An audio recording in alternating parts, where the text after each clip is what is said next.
Hi. What, ನನ್ನ friend ಒಬ್ಳು ಇದ್ದಾಳೆ.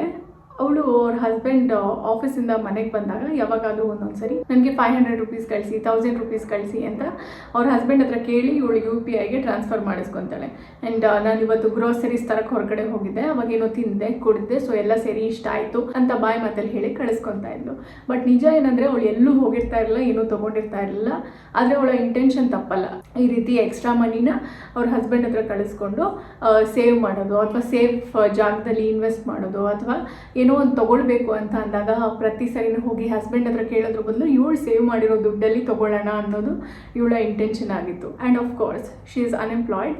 ಸೊ ಇನ್ ಕೇಸ್ ನೀವು ಕೆಲಸಕ್ಕೆಲ್ಲೂ ಹೋಗ್ತಾ ಇಲ್ಲ, ಹೇಗೆ ದುಡ್ಡನ್ನು ಸೇವ್ ಮಾಡೋದು ಅನ್ನೋದು ನಿಮ್ಮ ಗೊಂದಲ ಆಗಿದ್ದರೆ ಡೋ ವರಿ, ಈ video working and non working ಇಬ್ರಿಗೂ ಹೆಲ್ಪ್ ಆಗುತ್ತೆ. And at the same time ನಿಮ್ಗೆ ಇನ್ ಕೇಸ್ ಕೆಲಸ ಮಾಡಬೇಕು ಅನ್ನೋ ಆಸೆ ಇದೆ, ಬಟ್ ಮನೆ ಬಿಟ್ಟು ಹೊರಗಡೆ ಹೋಗೋಕ್ಕಾಗಲ್ಲ, ವರ್ಕ್ ಫ್ರಮ್ ಹೋಮ್ ಮಾಡಬೇಕು ಅನ್ನೋ ಆಸೆ ಇದೆ ಅಂತ ಅಂದರೆ ವಿಡಿಯೋ ಕೊನೆಯಲ್ಲಿ ನಾನೊಂದು ಲಿಸ್ಟ್ನ ರೆಡಿ ಮಾಡ್ಕೊಂಡಿದ್ದೀನಿ. ಸೊ ಮೋಸ್ಟ್ಲಿ ನಿಮಗೆ ಇದು ಹೆಲ್ಪ್ ಆಗ್ಬೋದು. ಆ್ಯಂಡ್ ಆಲ್ಸೋ ಒಂದು ಸರ್ಪ್ರೈಸ್ ಸೆಗ್ಮೆಂಟ್ ಕೂಡ ಇದೆ ವಿಡಿಯೋ ಎಂಡಲ್ಲಿ. ಸೊ ಡಿಸ್ಟ್ರಾಕ್ಟ್ ಆಗದೆ ವಿಡಿಯೋನ ಕೊನೆಯವರೆಗೂ ನೋಡಿ. Let's make it simple. ನಿಮ್ಮ ಬ್ಯಾಂಕ್ ಬ್ಯಾಲೆನ್ಸ್ ಜಾಸ್ತಿ ಇಲ್ಲ ಅಂತ ಅಂದ್ರೂ ಈ ಒಂದು 5 ಸಿಂಪಲ್ ಹ್ಯಾಕ್ಸ್ ನಿಮ್ಮ ಸೇವಿಂಗ್ಸ್ ಹ್ಯಾಬಿಟ್ನ ಮ್ಯಾಜಿಕ್ ಮಾಡ್ಬೋದು. So the first one, the envelope method.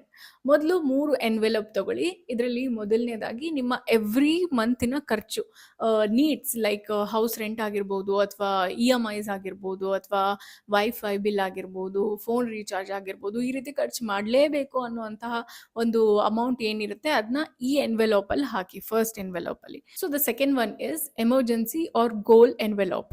So ಇದರಲ್ಲಿ ನಿಮ್ಮ ಲಿಟಲ್ ಬ್ಯಾಕಪ್ ಫಂಡ್ ಥರ ನಿಮ್ಮ ಎಮರ್ಜೆನ್ಸಿಗೆ ನೀವು ತೆಗೆದಿಟ್ಕೊಳ್ಬೋದು, ಅಥವಾ ನಿಮ್ಮ ಫ್ಯೂಚರ್ ಇನ್ವೆಸ್ಟ್ಮೆಂಟ್ಗೋಸ್ಕರನಾದರೂ ನೀವು ತೆಗೆದಿಟ್ಕೊಳ್ಬೋದು. ಇಟ್ಸ್ ಲೈಕ್ FD ಥರ, ಸದ್ಯಕ್ಕೆ ಮುಟ್ಟಲ್ಲ, this is for long term ಅನ್ನೋ ರೀತಿ. ಸೊ ಇದು ನಿಮ್ಮ ಬ್ಯಾಕಪ್ ಪ್ಲಾನ್. ಇದನ್ನ ಯಾವುದೇ ಕಾರಣಕ್ಕೂ ಮುಟ್ಬಿಡಿ. So this is the second one. And the third one is me fund envelope. So ಇದು ನಿಮ್ಮ ಪರ್ಸನಲ್ ಸೇವಿಂಗ್ಸ್ ಎನ್ವೆಲಾಪ್.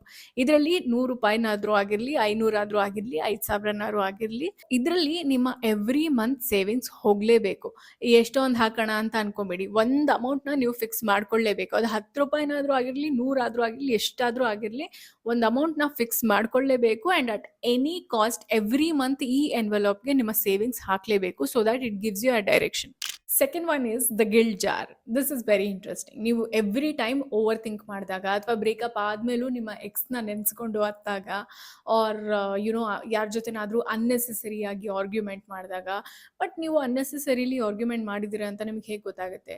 5 ವರ್ಷ ಆದಮೇಲೆ ಈ ಆರ್ಗ್ಯುಮೆಂಟ್ ನನಗೆ ನಿಜವಾಗ್ಲೂ ಮ್ಯಾಟರ್ ಆಗುತ್ತಾ ಅನ್ನೋದನ್ನ ನೀವು ಯೋಚನೆ ಮಾಡಿದಾಗ ನಿಮ್ಮ ಆನ್ಸರ್ ನೋ ಆಗಿದ್ರೆ then it's unnecessary argument. So ಈ ರೀತಿ ಅನ್ನೆಸೆಸರಿ ಆರ್ಗ್ಯುಮೆಂಟ್ ಮಾಡಿದಾಗ, ಅಥವಾ ಸ್ವೇರ್ ವರ್ಡ್ಸ್ ಯೂಸ್ ಮಾಡಿದಾಗ, ಲೈಕ್ F ವರ್ಡ್ನ ನಾವು ಆಲ್ಮೋಸ್ಟ್ ಎವ್ರಿ ಡೇ ಯೂಸ್ ಮಾಡ್ತೀವಲ್ಲ, ಸೊ ಈ ರೀತಿ ಸ್ವೇರ್ ವರ್ಡ್ಸ್ನ ಯೂಸ್ ಮಾಡಿದಾಗ, ಪ್ರತಿ ಸರಿನೂ ನೀವು ಈ ಒಂದು ಆಕ್ಟಿವಿಟೀಸಲ್ಲಿ ಇನ್ವಾಲ್ವ್ ಆದಾಗ 50 ರೂಪಾಯಿ ಈ ಜಾರಲ್ಲಿ ಹಾಕಬೇಕು. ಸೊ ಐ ಆಮ್ ಶ್ಯೂರ್ ನೀವು ಈ ರೀತಿ ಮಾಡ್ತಾ ಬಂದರೆ ಈ ಮಂತ್ ಎಂಡಲ್ಲಿ ನೀವು ಇಡೀ ದಿನ ಒಂದು 5 ಸ್ಟಾರ್ ರೆಸ್ಟೋರೆಂಟಲ್ಲಿ ತಿನ್ನೋ ಅಷ್ಟು ಈಸಿಲಿ ಸೇವ್ ಆಗಿರುತ್ತೆ. Third one, auto SIP. Grow ಅಥವಾ ಜಾರ್ ಆ್ಯಪ್ನ ಯೂಸ್ ಮಾಡಿಕೊಂಡು ಆಟೋ SIPನ ಸ್ಟಾರ್ಟ್ ಮಾಡ್ಕೊಳ್ಳಿ. ಆ್ಯಂಡ್ ಡಿಜಿಟಲ್ ಗೋಲ್ಡ್ ಕೂಡ ತುಂಬ ಒಳ್ಳೆಯ ಆಪ್ಷನ್. ಸ್ಟಾಕ್ ಮಾರ್ಕೆಟ್ ಏನೇ ಕ್ರ್ಯಾಶ್ ಆದ್ರೂ ಗೋಲ್ಡ್ ವ್ಯಾಲ್ಯೂ ಕಡಿಮೆ ಆಗೋದೇ ಇಲ್ಲ, ಆದರೂ ತುಂಬ ರೇರು. ಈವನ್ ಆದ್ರೂ ಹೀಗೆ ರಿಕವರ್ ಆಗೋಗುತ್ತೆ. ಸೊ ಆಟೋ SIP ಸ್ಟಾರ್ಟ್ ಮಾಡಿ, ಇದು ನಿಮ್ಮಲ್ಲಿ ಡಿಸಿಪ್ಲಿನ್ನ ಬೆಳೆಸುತ್ತೆ. Number 4, hide it smart fund. ನೀವು ವಾರ್ಡ್ರೋಬಲ್ಲೋ ಕಿಚನಲ್ಲೋ ದುಡ್ಡನ್ನ ಮುಚ್ಚಿಡೋದ್ರ ಬದಲು ನಿಮ್ಮ ಹೆಸರಲ್ಲಿ ಒಂದು ಚಿಕ್ಕ RDನೋ FDನೋ ಓಪನ್ ಮಾಡ್ಕೊಳ್ಳಿ. ಸೊ ದ್ಯಾಟ್ ದುಡ್ಡನ್ನು ಮುಚ್ಚಿಟ್ರು ಅದು ಇಂಟ್ರೆಸ್ಟ್ ಜೊತೆ ಮೆಚ್ಯೂರ್ ಆಗಲಿ. ಬಿಕಾಸ್ ಲಿಕ್ವಿಡ್ ಕ್ಯಾಶಲ್ಲಿ ಮುಚ್ಚಿಟ್ರೆ ದುಡ್ಡು ಮರಿ ಹಾಕಲ್ವಲ್ಲ. So make it digital. Number 5, split your bank or UPI accounts. Last one, but very very very important.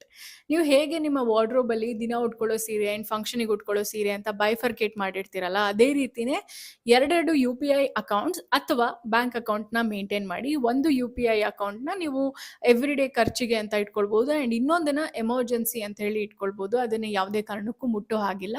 ನಾನು ಅವಾಗಲೇ ಹೇಳಿದಂತಹ ಎನ್ವೆಲಾಪ್ ಮೆಥಡ್ ಅದೇ ಬೇರೆ ಇದೇ ಬೇರೆ. ಅದು ಕ್ಯಾಶ್, ಇದು ಡಿಜಿಟಲ್, ಎರಡನ್ನೂ ಮೇಂಟೈನ್ ಮಾಡಿ. ಸೊ ಈ ರೀತಿ ಎವ್ರಿ ಡೇ ಖರ್ಚು ಮಾಡುವಂತಹ ಒಂದು UPI ಬ್ಯಾಂಕ್ ಅಕೌಂಟ್ಗೆ ಸ್ಪೆಂಡ್ ಇಟ್ ಗರ್ಲ್ ಅಂತ ಹೆಸರಿಡಬಹುದು. ಆ್ಯಂಡ್ ಇನ್ನೊಂದಕ್ಕೆ ಫ್ಯೂಚರ್ ಬಾಸ್ ಲೇಡಿ ಆ್ಯಂಡ್ ನಿಮ್ಮ ಹೆಸರು, ಈ ರೀತಿ ನೀವು ನೇಮ್ ಮಾಡ್ಬೋದು. ಈ ರೀತಿ ಇದ್ದಾಗ it will be fun, inspiring, and ನಿಮ್ಗೊಂದು ಕ್ಲಾರಿಟಿ ಸಿಗುತ್ತೆ. ಆ್ಯಂಡ್ ಆಲ್ಸೋ ಹೀಗೆ ಮಾಡಿದಾಗ ನಿಮ್ಗೇನೋ ಒಂದು ಎಕ್ಸ್ಟ್ರಾ ದುಡ್ಡು ಬಂತು ಅಂತ ಅಂದ್ರೂ ಎಕ್ಸಾಕ್ಟ್ಲಿ ಯಾವ ಅಕೌಂಟಿಗೆ ಹಾಕಬೇಕು ಅಂತ. ಸೊ ದ್ಯಾಟ್ ಎಷ್ಟು ದುಡ್ಡು ಬಂದರೂ ಎಲ್ಲಿ ಖರ್ಚಾಯಿತು ಅಂತಲೇ ಗೊತ್ತಾಗಲ್ಲ ಅಂತ ಡೈಲಾಗ್ ಹೊಡೆಯೋದು ತಪ್ಪತ್ತೆ. ಸೊ ಲೇಡೀಸ್, ನೀವು ಯಾರದ್ದೇ ಮಗಳಾಗಿರಿ, ಯಾರದ್ದೇ ವೈಫ್ ಆಗಿರಿ, ನಿಮ್ಮ ಅಪ್ಪ ಅಮ್ಮ ಎಷ್ಟೇ ಆಸ್ತಿ ಮಾಡಿರಲಿ, ನಿಮ್ಮ ಹಸ್ಬೆಂಡ್ ಮನೇಲಿ ಎಷ್ಟೇ ಆಸ್ತಿ ಇರಲಿ, ನೀವು ಇಂಡಿವಿಜುವಲಿ ಫಿನಾನ್ಷಿಯಲಿ ಇಂಡಿಪೆಂಡೆಂಟ್ ಆದ್ರೇ ನಿಮ್ಮ ಬಗ್ಗೆ ನಿಮಗೆ ರೆಸ್ಪೆಕ್ಟ್ ಜಾಸ್ತಿ ಆಗೋದು ಆ್ಯಂಡ್ ಆಲ್ಸೋ ನಿಮ್ಮ ಬಗ್ಗೆ ಕಾನ್ಫಿಡೆನ್ಸ್ ಬೆಳೆಯೋದು. ಸೊ ಇವತ್ತಿಂದನೇ ಸೇವಿಂಗ್ಸ್ನ ಸ್ಟಾರ್ಟ್ ಮಾಡಿ. And if you want to do ಏನೋ ಒಂದು ಮಾಡಬೇಕು ಲೈಫಲ್ಲಿ ಅಂತ ಅಂದರೆ ನಿಮ್ಮ ಸುತ್ತಮುತ್ತ ಇರೋದ್ರಿಂದನೇ ಸ್ಟಾರ್ಟ್ ಮಾಡಿ. ಮೇ ಬಿ ನಿಮ್ಮ ಮನೇಲಿ ಯೂಸ್ ಮಾಡದೇ ಇರುವಂತಹ ಫರ್ನಿಚರ್ಸ್ ಇದೆ, ಯಾರಿಗೋ ಫ್ರೀಯಾಗಿ ಕೊಡೋದ್ರ ಬದಲು OLX-ಅಲ್ಲೋ ಕ್ವಿಕ್ಕರಲ್ಲೋ ಆ್ಯಡ್ನ ಪೋಸ್ಟ್ ಮಾಡಿ, ನೀವೇ ಎಫರ್ಟ್ ತೊಗೊಂಡು ನೀವೇ ಫೋಟೋ ಹಾಕಿ ನೀವೇ ಆ್ಯಡ್ನ ಪೋಸ್ಟ್ ಮಾಡಿ. ಸೊ ದಟ್ ಪ್ರಾಫಿಟ್ಸ್ನು ನೀವೇ ಇಟ್ಕೊಳ್ಬೋದು. ಆ್ಯಂಡ್ ಮನೆಯಲ್ಲೇ ಮಕ್ಕಳಿಗೆ ಟ್ಯೂಷನ್ ಹೇಳ್ಕೊಡ್ಬೋದು ಅಥವಾ ಕ್ಲೌಡ್ ಕಿಚನ್ ಸ್ಟಾರ್ಟ್ ಮಾಡ್ಬೋದು. ಕೆಲವೊಂದಷ್ಟು ಜನ ಕೋವಿಡ್ ಟೈಮಲ್ಲಿ ಆಕ್ಚುಲಿ ಕ್ಲೌಡ್ ಕಿಚನ್ನ ಸ್ಟಾರ್ಟ್ ಮಾಡಿದ್ರು ಆ್ಯಂಡ್ ಪ್ರಾಫಿಟಬಲ್ ಆಯಿತು ಅಂತ ಅಂದ್ಬಿಟ್ಟು ಮಲ್ಟಿಪಲ್ ಬ್ರಾಂಚಸ್ ಕೂಡ ಓಪನ್ ಮಾಡಿದ್ರು. ನಾನು ರೀಸೆಂಟಾಗಿ ಯೂಟ್ಯೂಬಲ್ಲಿ ವಿಡಿಯೋ ನೋಡಿದೆ. So cloud kitchen is a very good option. And also terrarium, ಈ ರೀತಿ ಟೆರೇರಿಯಂ ಪ್ಲಾಂಟ್ಸ್ನ ನೀವು ಬಿಲ್ಡ್ ಮಾಡಿ ಸೆಲ್ ಮಾಡ್ಬೋದು. ಇದ್ರ ಬಗ್ಗೆ ನಿಮ್ಗೆ ಇಂಟ್ರೆಸ್ಟ್ ಇದ್ರೆ, ಫಾರ್ಮಿಂಗ್ ಅಥವಾ ಪ್ಲಾಂಟಿಂಗ್ ಇದೆಲ್ಲ ಇಂಟ್ರೆಸ್ಟ್ ಇದೆ ಅಂತ ಅಂದರೆ you can take it as an option. ನನಗೂ ಇದ್ರ ಬಗ್ಗೆ ತುಂಬ ಇಂಟ್ರೆಸ್ಟ್ ಇತ್ತು, ಇದ್ರ ಬಗ್ಗೆ ಕೋರ್ಸ್ ಕೂಡ ಮುಗಿಸಿದ್ದೀನಿ. ಬಟ್ ಈಗ ನನಗೆ ಟೈಮ್ ಕಾನ್ಸ್ಟೆಂಟ್ ಇರೋದ್ರಿಂದ ನನಗೆ ಇದ್ರ ಮೇಲೆ ಫೋಕಸ್ ಮಾಡೋಕ್ಕಾಗ್ತಾ ಇಲ್ಲ. ನಿಮಗೆ ಇದ್ರ ಬಗ್ಗೆ ಆಸಕ್ತಿ ಇದೆ ಅಂತ ಅಂದರೆ ಯೂಟ್ಯೂಬಲ್ಲಿ ಈಸಿಲಿ ಫ್ರೀ ಆಗಿ ಟ್ಯುಟೋರಿಯಲ್ಸ್ ಅವೈಲೇಬಲ್ ಇದೆ. ಸೊ ಮನೆಯಲ್ಲೇ ಕುತ್ಕೊಂಡು ಮಾಡುವಂಥದ್ದು ಇದನ್ನ ಕೂಡ ನೀವು ಟ್ರೈ ಮಾಡ್ಬೋದು. ನಿಮಗೆ ಪ್ರಾಣಿಗಳಂದ್ರೆ ಇಷ್ಟ ಅಂತ ಅಂದರೆ ಕ್ಯಾಟ್ ಅಥವಾ ಡಾಗ್ ಬೋರ್ಡಿಂಗ್ನ ಸ್ಟಾರ್ಟ್ ಮಾಡ್ಬೋದು. ನಿಮಗೆ ಸಿಕ್ಕಾಪಟ್ಟೆ ಇನ್ವೆಸ್ಟ್ಮೆಂಟ್ ಬೇಕು, ದೊಡ್ಡ ಜಾಗ ತಗೊಂಡು ನೋಡ್ಕೋಬೇಕು ಅಂತೆಲ್ಲ ಏನಿಲ್ಲ. ಮಲ್ಟಿಪಲ್ ಡಾಗ್ಸ್ ಬೇಡ, ಒಂದೇ ಒಂದು ನಾಯಿ ಅಥವಾ ಒಂದೇ ಒಂದು ಬೇಕು, ಈ ರೀತಿ ಕೂಡ ನೋಡ್ಕೊಳ್ಬೋದು. ನಮ್ಮ ಮನೆ ಹತ್ರನೇ ಅಮ್ಮನ ಮನೆ ಹತ್ರ ಒಬ್ರು ಇದ್ದಾರೆ. ಅವರು ಇದೇ ರೀತಿ ಜಸ್ಟ್ ಒಂದು ದಿವಸಕ್ಕೆ ಒಂದೇ ನಾಯಿ ನೋಡ್ಕೊಳ್ಳೋದು ಈ ರೀತಿ. ಬಟ್ ಅವ್ರಿಗೆ ಪ್ರಯರ್ ಅಪಾಯಿಂಟ್ಮೆಂಟ್ನ ತಗೊಳ್ಬೇಕು, ಯಾವಾಗಲೂ ಬ್ಯುಸಿ ಇರ್ತಾರೆ. ಸೊ ಈ ರೀತಿ ಕೂಡ ನೀವು ಪ್ಲಾನ್ ಮಾಡ್ಬೋದು. ಆ್ಯಂಡ್ ಆಲ್ಸೋ ನಿಮ್ಮ ಮನೆಯ ಅಕ್ಕಪಕ್ಕದಲ್ಲಿರೋರು ಅಥವಾ ಪಕ್ಕದ ರೋಡಲ್ಲಿ ಅಥವಾ ನಿಮ್ಮ ಏರಿಯಾಲಿರೋರಿಗೆ ನೀವು ಇದ್ರ ಬಗ್ಗೆ ಮಾರ್ಕೆಟಿಂಗ್ ಮಾಡ್ಬೋದು. ಆ್ಯಂಡ್ ಇದಕ್ಕೆ ಒಂದು ಡಿಜಿಟಲ್ ಮಾರ್ಕೆಟಿಂಗ್ ಕೋರ್ಸ್ ಕೂಡ ನೀವು ತಗೊಳ್ಬೋದು. ಬೇರೆಯವ್ರಿಗೆ ದುಡ್ಡು ಕೊಟ್ಟು ನೀವು ಮಾರ್ಕೆಟಿಂಗ್ ಮಾಡೋ ಅವಶ್ಯಕತೆನೂ ಬರಲ್ಲ. ಸೊ ನೀವೇ ಇದು ಕೋರ್ಸ್ನ ತಗೊಂಡು ನೀವೇ ಕಲ್ತ್ಕೊಂಡು ಈ ಗೂಗಲ್ ಆ್ಯಡ್ಸ್, ಫೇಸ್ಬುಕ್ ಆ್ಯಡ್ಸ್, ಇದು ಸ್ಪೆಸಿಫಿಕಲಿ ಇದೇ ಏರಿಯಾ ಆಡಿಯನ್ಸ್ಗೆ ಟಾರ್ಗೆಟ್ ಮಾಡಬೇಕು ಅಂತ ಕೂಡ ನೀವು ಮಾರ್ಕೆಟಿಂಗ್ ಮಾಡ್ಬೋದು. And in case if you are educated and ನಿಮ್ಮ ಮನೇಲಿ ಲ್ಯಾಪ್ಟಾಪ್ ಇದೆ ಅಥವಾ ಸಿಸ್ಟಮ್ ಇದೆ ಅಂತ ಅಂದರೆ ಪ್ಲೀಸ್ ವಿಡಿಯೋ ಎಡಿಟಿಂಗ್ನ ಕಲೀರಿ. ಈಗಿರುವಂತಹ ಜಾಬ್ ಮಾರ್ಕೆಟ್, ಜಾಬ್ ಪ್ರಾಸ್ಪೆಕ್ಟ್ಸ್ ಫ್ಯೂಚರಲ್ಲೂ ನೋಡಿದ್ರೂ video editing is the best investment. Please learn premiere pro ಅಥವಾ DaVinci Resolve. Premiere pro paid version ಇರುತ್ತೆ. ಸೊ ಡವಿನ್ಸಿ ರಿಸಾಲ್ವ್ ಫ್ರೀ ಆಗಿ ಅವೈಲೇಬಲ್ ಇದೆ. ಡವಿನ್ಸಿನ ಯೂಸ್ ಮಾಡ್ಬೋದು. ಎಲ್ಲ ದೊಡ್ಡ ದೊಡ್ಡ ಮೂವೀಸ್ಗೆ, ಇವನ್ ಹಾಲಿವುಡ್ ಫಿಲ್ಮ್ಸ್ ಕೂಡ ಕಲರ್ ಗ್ರೇಡಿಂಗ್ ಮಾಡೋದೇ ಡವಿನ್ಸಿ ರಿಸಾಲ್ವ್ ಅಲ್ಲಿ. ತುಂಬಾ ಜನ ಕಮೆಂಟ್ ಮಾಡಿದ್ರಿ ನಾನು ಯಾವ್ದನ್ನ ಯೂಸ್ ಮಾಡ್ತೀನಿ ಎಡಿಟಿಂಗಿಗೆ, ನನ್ನ ವಿಡಿಯೋ ಎಡಿಟಿಂಗ್ಗೆ ಅಂತ. ಮುಂಚೆ ನಾನು ಪ್ರೀಮಿಯರ್ ಪ್ರೋ ಯೂಸ್ ಮಾಡ್ತಾ ಇದ್ದೆ. ನಾವು I have switch to DaVinci Resolve. Full editing ಕಲಿಯೋವರೆಗೂ ವೆಯ್ಟ್ ಮಾಡ್ಕೊಂಡು ಕೂತ್ಕೋಬೇಡಿ. And also it's never ending, ಕಲಿತಾನೇ ಇರ್ಬೋದು. ಸೊ ನಿಮ್ಗೊಂದು ಬೇಸಿಕ್ ಎಡಿಟಿಂಗ್ ಮಾಡುವಷ್ಟು ಕಾನ್ಫಿಡೆನ್ಸ್ ಬಂದಿದೆ, ಯು ಕ್ಯಾನ್ ಹ್ಯಾಂಡಲ್ ಇಟ್ ಅಂತ ಅಂದರೆ ಆನ್ಲೈನಲ್ಲಿ ಫ್ರೀಲಾನ್ಸ್ ಜಾಬ್ಗೆ ಅಪ್ಲೈ ಮಾಡಿ. ಆ್ಯಂಡ್ ಬಿಗಿನಿಂಗಲ್ಲಿ ಆಫ್ ಕೋರ್ಸ್ ಮಿನಿಮಲ್ ಪೇಮೆಂಟೇ ಸಿಗುತ್ತೆ, ಬಟ್ ಡೋಂಟ್ ಎಕ್ಸ್ಪೆಕ್ಟ್ ಮೋರ್. ಏನೇ ಆದ್ರೂ ನಿಮ್ಗೊಂದು ಸೇವ್ ಮಾಡೋದಕ್ಕೆ, ನಿಮಗೆ ಬೇಕಾಗಿರುವಂತಹ ವಸ್ತುಗಳನ್ನ ತಗೊಳ್ಳೋದಕ್ಕೆ, ನೀವು ದುಡ್ದಿರೋ ದುಡ್ಡಲ್ಲಿ ತಗೊಳ್ಳೋದಿದೆಯಲ್ಲ, ನೆಮ್ಮದಿ it's unbeatable. So please learn video editing. And in case if you are good at writing ಅಂತ ಅಂದರೆ ನೀವು ಸ್ಕ್ರಿಪ್ಟ್ ರೈಟಿಂಗ್ ಜಾಬ್ಸ್ಗೆ ಕೂಡ ಅಪ್ಲೈ ಮಾಡ್ಬೋದು. ಆನ್ಲೈನಲ್ಲಿ ಫ್ರೀಲಾನ್ಸಿಂಗ್ ಜಾಬ್ಸ್ಗೆ ಅಪ್ಲೈ ಮಾಡಿ. ಇದು ಕೂಡ ಆಲ್ಮೋಸ್ಟ್ ಎಲ್ಲ ಫೀಲ್ಡಲ್ಲೂ ಬೇಕೇ ಬೇಕು ಈ ನಡುವೆ script writing. So please apply for that as well. And in case DIY crafts ಮಾಡೋದು ನಿಮಗೆ ಪ್ಯಾಷನ್ ಅಂತ ಅಂದರೆ ನೀವು ಮನೆಯಲ್ಲೇ ಕುತ್ಕೊಂಡು DIY ಕ್ರಾಫ್ಟ್ಸ್ ಮಾಡ್ಬೋದು.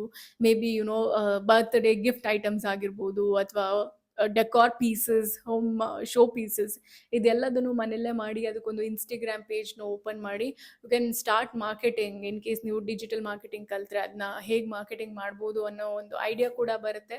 ಸೊ ಈ ರೀತಿ ಇನ್ಸ್ಟಾಗ್ರಾಮ್ ಪೇಜ್ ಓಪನ್ ಮಾಡಿ ಅದರಿಂದ ಕೂಡ ನೀವು ಸೇಲ್ ಮಾಡೋದಕ್ಕೆ ಸ್ಟಾರ್ಟ್ ಮಾಡ್ಬೋದು. ಇದಕ್ಕೆ ಯೂಟ್ಯೂಬಲ್ಲಿ ಎಷ್ಟೋ ಕ್ರಾಫ್ಟ್ ಐಡಿಯಾಸ್ ಅವೈಲೇಬಲ್ ಇದೆ, ವಿಡಿಯೋ ನೋಡಿ ನೀವು ಕಲಿಬೋದು. ನನಗೂ ಕೂಡ ಇದು ತುಂಬ ಇಂಟ್ರೆಸ್ಟ್. ಎಷ್ಟೋ ವರ್ಷದಿಂದ ನಾನು ಮಾಡಿದ್ದೀನಿ DIY ಕ್ರಾಫ್ಟ್ಸ್ ಮನೆಯಲ್ಲೇ. ನಾನು ಸುಮ್ಮನೆ ನನ್ಗೆ ಇಷ್ಟ, ನನ್ನ ಪ್ಯಾಷನ್ ಅಂತ ಮನೆಯಲ್ಲೇ ಮಾಡಿ ಇಟ್ಕೊಂಡಿದ್ದೀನಿ. But if you want to take it seriously, ನೀವು ಅದನ್ನ ಮಾನಿಟೈಸ್ ಮಾಡ್ಕೋಬೇಕು ಅಂತ ಇದ್ರೆ ಸೀರಿಯಸ್ ಆಗಿ ಕುತ್ಕೊಂಡು ಮನೆಯಲ್ಲೇ ಕಲ್ತ್ಕೊಳ್ಳಿ. ಸೊ ಇದಕ್ಕೆ ಜಾಸ್ತಿ ಇನ್ವೆಸ್ಟ್ಮೆಂಟ್ ಅವಶ್ಯಕತೆನೂ ಇಲ್ಲ. ಮನೆಯಲ್ಲೇ ಕುತ್ಕೊಂಡು ಆರಾಮಾಗಿ ಯೂಟ್ಯೂಬ್ ಟ್ಯುಟೋರಿಯಲ್ಸ್ ನೋಡಿಕೊಂಡು ನೀವು ಮನೆಯಿಂದನೇ DIY ಕ್ರಾಫ್ಟ್ಸ್ನ ಮಾಡ್ಬೋದು.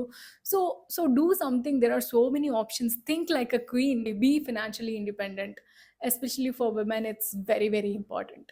ಸೊ ವಿಡಿಯೋ ಕೊನೆಯಲ್ಲಿ ನಾನೊಂದು ಸರ್ಪ್ರೈಸ್ ಎಲಿಮೆಂಟ್ ಇದೆ ಅಂತ ಹೇಳಿದ್ದೆ. ಸರ್ಪ್ರೈಸ್ ಎಲಿಮೆಂಟ್ ಏನು, ಇನ್ನು ಮುಂದೆ ಪ್ರತಿ ವಿಡಿಯೋ ಕೊನೆಯಲ್ಲಿ ನಾನೊಂದು ಹೊಸ ಅಥವಾ ರೇರ್ಲಿ ಯೂಸ್ಡ್ ಇಂಗ್ಲಿಷ್ ವರ್ಡ್ ಅಥವಾ ಇಂಗ್ಲಿಷ್ ಫ್ರೇಸ್ನ ನಾನು ಇಂಟ್ರಡ್ಯೂಸ್ ಮಾಡ್ತಾ ಇದ್ದೀನಿ. ಸೊ ನಿಮ್ಮ ಹೋಮ್ವರ್ಕ್ ಏನು, ಈ ಹೊಸ ಇಂಗ್ಲಿಷ್ ವರ್ಡ್ನ ಒಂದು ಬುಕ್ಕಲ್ಲಿ ಅದರ ಮೀನಿಂಗ್ ಜೊತೆ ಬರ್ಕೊಳ್ಳಿ. ಆ್ಯಂಡ್ ಅದರ ಮೀನಿಂಗ್ ಮಾತ್ರ ತಿಳ್ಕೊಂಡ್ರೆ ಸಾಕಾಗಲ್ಲ, ಅದನ್ನ ಸೆಂಟೆನ್ಸಲ್ಲಿ ಹೇಗೆ ಯೂಸ್ ಮಾಡಬೇಕು ಅನ್ನೋದನ್ನು ತಿಳ್ಕೊಳ್ಳಿ. ಆ್ಯಂಡ್ ದಿನಾಗಲೂ ಇದನ್ನ ನೋಡೋ ಅವಶ್ಯಕತೆ ಇಲ್ಲ. ಪ್ರತಿ ಭಾನುವಾರ ನಾನು ವಿಡಿಯೋ ಪೋಸ್ಟ್ ಮಾಡಿದಾಗ ವರ್ಡ್ಸ್ ಬರೀತಿರಲ್ಲ, ಆ ರೀತಿ ಎಲ್ಲ ಲಿಸ್ಟನ್ನು ಒಂದ್ಸರಿ ಗಮನ ಇಟ್ಟು ಕಣ್ಣಾಡಿಸಿದ್ರು ಸಾಕು, ನಿಮ್ಮ ಸಬ್ಕಾನ್ಷಿಯಸ್ ಮೈಂಡಲ್ಲಿ ಕೂತ್ಕೊಳ್ಳುತ್ತೆ. ಸೊ ದ್ಯಾಟ್ ನೀವು ಮಾತಾಡುವಾಗ ಆಟೋಮೆಟಿಕ್ ಆಗಿ ಫ್ಲೋನಲ್ಲಿ ಹೊಸ ವರ್ಡ್ಸ್ ಬಂದ್ಬಿಡುತ್ತೆ. So that's how it works. So ಇವತ್ತಿನ word of the day is anchor point. ಇದರ ಅರ್ಥ ಗೊತ್ತಿದ್ದವರು ಕಮೆಂಟ್ ಮಾಡಿ, ಗೊತ್ತಿಲ್ಲ ಅಂತ ಅಂದ್ರೂ ಅದರ ಅರ್ಥನ ತಿಳ್ಕೊಂಡು ನನಗೆ ಕಾಮೆಂಟ್ ಸೆಕ್ಷನಲ್ಲಿ ಕಮೆಂಟ್ ಮಾಡಿ. So let's feel fancy, let's feel confident. ಈ ಒಂದು ಹೊಸ ಇನಿಷಿಯೇಟಿವ್ ಬಗ್ಗೆ ನಿಮ್ಗೆ ಏನು ಅನ್ಸುತ್ತೆ ಅನ್ನೋದನ್ನು ಕಮೆಂಟ್ ಮಾಡಿ. ಆ್ಯಂಡ್ ಇವತ್ತಿಂದನೇ ನಿಮ್ಮ ಸೇವಿಂಗ್ಸ್ನ ಸ್ಟಾರ್ಟ್ ಮಾಡಿ. ಇನ್ ಕೇಸ್ ನೀವು ವರ್ಕ್ ಮಾಡ್ತಿಲ್ಲ ಅಂತ ಅಂದ್ರೂ ನಿಮ್ಮ ಸೈಡ್ ಇನ್ಕಮ್ನ ಜನರೇಟ್ ಮಾಡುವಂಥ ಒಂದು ಹೊಸ ಸೈಡ್ ಹಸಲ್ನ ಸ್ಟಾರ್ಟ್ ಮಾಡೋದಕ್ಕೆ ಇವತ್ತಿಂದನೇ ಏನೋ ಒಂದು ಇನಿಷಿಯೇಟಿವ್ ತಗೊಳ್ಳಿ, ಏನೋ ಒಂದು ಫಸ್ಟ್ ಸ್ಟೆಪ್ನ ತಗೊಳ್ಳಿ, ಏನೋ ಒಂದು ಚಿಕ್ಕ ಕೆಲಸನಾದರೂ ಮಾಡಿ. So just do it, just start. So ನಾನು ನಿಮ್ಮನ್ನು ಮುಂದಿನ ವಾರ ಮತ್ತೊಂದು ಯೂಸ್ಫುಲ್ ವಿಡಿಯೋ ಜೊತೆ ಸಿಗ್ತೀನಿ. ಅಲ್ಲಿವರೆಗೂ